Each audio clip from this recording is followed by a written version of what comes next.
नमस्कार, मैं हूं आरजू अंसारी और आप देख रहे हैं राष्ट्रीय जगत विज़न न्यूज। नए साल की पूर्व संध्या पर स्विट्जरलैंड के दक्षिण पश्चिम इलाके में क्रॉस मोंटाना में स्थित ले कॉन्स्टिलेशन बार में भीषण आग लगने से करीब 40 लोगों की मौत हो गई, जबकि 115 लोग घायल बताए जा रहे हैं। पुलिस ने इसकी पुष्टि करते हुए बताया कि घायलों में से 60 लोगों का इलाज सियोन अस्पताल में चल रहा है, जबकि बाकी लोगों को आसपास के अन्य अस्पतालों में भर्ती कराया गया है। अधिकारियों के अनुसार घायलों में कई लोगों की हालत गंभीर बनी हुई है। हादसे के वक्त बार में नए साल का जश्न मनाया जा रहा था और बड़ी संख्या में लोग मौजूद थे। घटना पर शोक व्यक्त करते हुए स्विट्जरलैंड के राष्ट्रपति ने इसे देश की सबसे बड़ी त्रासदियों में एक करार दिया है।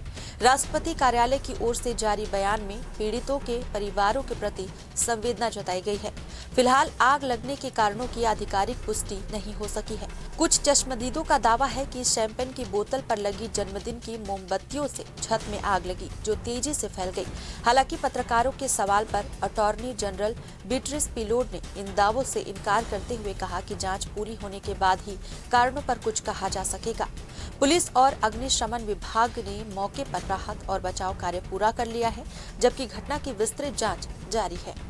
इस खबर में बस इतना ही। देश प्रदेश की खबरों से अपडेटेड रहने के लिए हमारे चैनल को सब्सक्राइब करें और नए खबरों के नोटिफिकेशन के लिए बेल आइकॉन जरूर दबाएं। नमस्कार।